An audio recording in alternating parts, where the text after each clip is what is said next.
po, Steffi here. Welcome back to my channel. So, ang ating tarot reading for today, for tonight, ay para po kay Alden Richards. Single tarot read muna tayo. Okay. So, ito na po yung kanyang cards. Reshuffled na po ito. Let's start. Okay.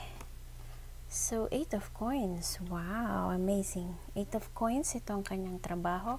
Kung saan nag-enjoy siya, mahal niya ito, happy siya doon, gamay na gamay, so expert, ano pa, sisiyo na lang para sa kanya, kahit nakapikit, alam na alam ang gagawin, kaya happy siya doon. Yan, nag-enjoy sa trabaho. Okay? Love niya yung kanyang trabaho. Next. Wow, Ace of Coins. So, ayan. At dahil dyan, nag-enjoy sa trabaho, paparating ang kaperahan. Ito ang mga bagong business, bagong investment, bagong income, marading bagong raise or bagong sahod, pagtaas ng sahod, ganun. Anything na, ayan, bilog na bilog, kaperahan, dumarating. Okay? So, maraming kaperahan. Wow, the world. O, ito naman, ganda pa rin. See, the world card, maring meron siyang natapos. So, kung merong may kinalaman sa trabaho, maring may natapos siya doon. May natapos na project, may natapos na anything na may completion, may katapusan, ganun. Kaya naman, itong see the world, panibagong stage, panibagong chapter ng kanyang buhay, panibagong project, panibagong business, anything na bago kasi may natapos siya or may nakompleto. Okay? Next card. Wow, si Queen of Wands. So, maring si Queen of Wands, maring ang kanyang nanay or kung sino man na binibini or ginang na nakakatatanda, mas matanda kay Alden. Ayan, na maaring kasali sa kanyang mga plano dito. Okay?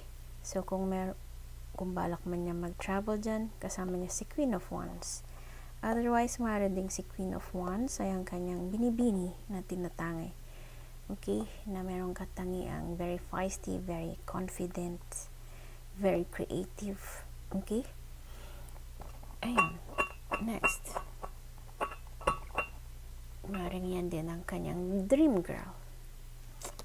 Wow, that Chariot card. Ganda naman ng mga cards niya.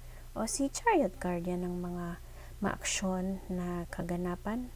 So, kung nag-enjoy siya sa trabaho, maaksyon, ayun, galaw ng galaw, trabaho ng trabaho, walang sinasayang na oras, lahat ginugugol ang effort, ang pawis, ang dugo, ang iyak.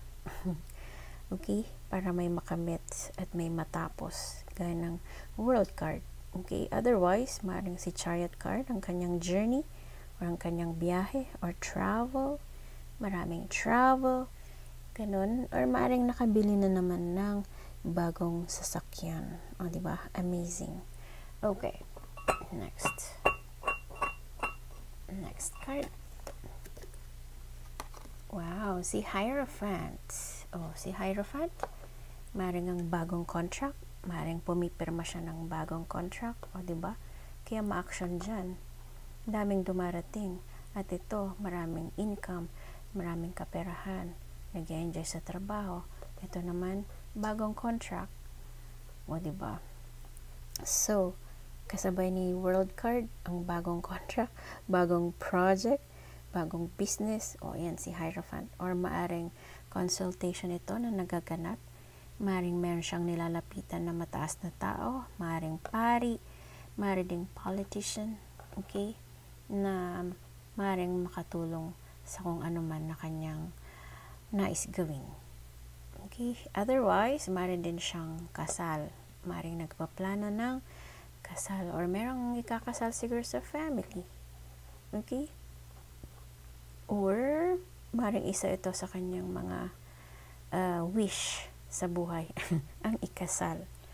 Alright, next.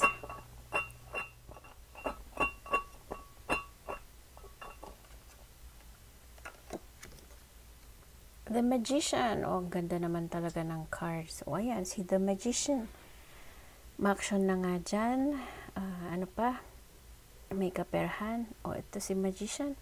Ang dami pa niyang gustong gawin. So, maaaring meron pa siyang gustong i-manifest. Meron pa siyang aim. May goal siya. Very inspired, motivated para gawin ng kanyang pinapangarap. O, ayan. Si The Magician. Turning visions into reality. Kaya inspirado para gawin ang mga ito. At magiging successful siya. Very focused, very creative. Ano pa? Ayan. Basta, marami siyang goals. Kaya, very positive card. Si The Magician. Sorry. At mukhang makakamit niya ang mga ito. Okay? Kasi wala naman siyang sinasayang na oras. Trabaho ng trabaho. Inspired, motivated, focused. Okay? Tapos may marami pang bagong contract, bagong kaperahan na dumarating. O, saan ka pa?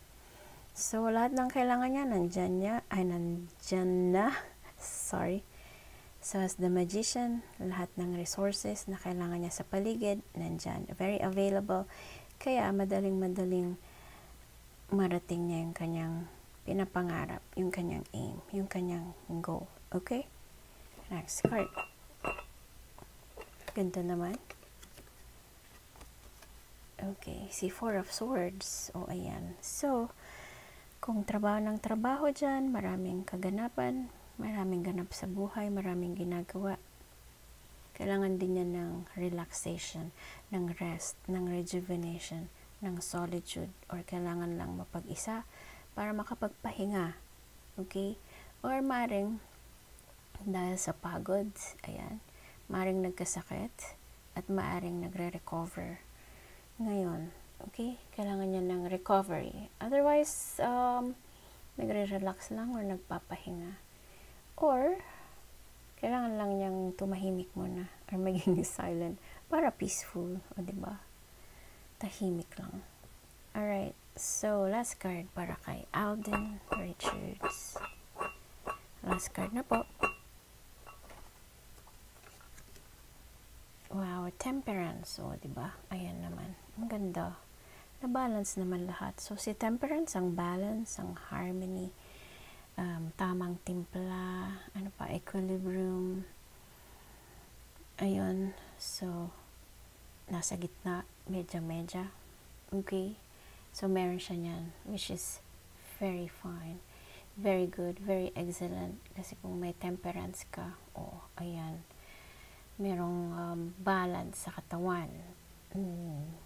Hindi siya basta-basta nagagalit, hindi basta-basta sumisiklab or sumasabog. Hindi siya nai-stress kasi may balance. Meron siyang self-control, meron siyang tiyaga, may patience, merong self-moderation. O yun. Okay? Kaya kailangan din niyang magpahinga dyan. So, alam niya kung kailan magpapahinga, kung kailan kailangan ng rest, at kung kailan maging ma-action ulit. When to work, when to rest. O, ayan, si Temperance cards. Okay? Ang ganda ng mga cards niya.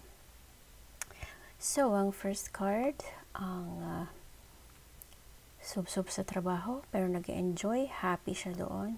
Yun ang kanyang gusto, yun ang kanyang mahal, expert na siya doon, gamay na gamay, sisiw na sisiw para sa kanya. Ang last card ay ang patience or ang tiyaga sa lahat ng bagay, ang harmony, ang balance. Alam niya kung kailan magpapahinga. Alam niya kung kailan ulit magtatrabaho. Okay? O, yan din ang self-moderation. Okay. So, yun po yung tarot reading ni Alden Richards. I hope you enjoyed and thank you so much for watching. Again, please don't forget to like and subscribe to my channel. Abangan niyo po yung susunod nating tarot reading or click anywhere around the screen para mapanood po ang next na video. Shout out to my best ever family. Light and love to all. Bye for now.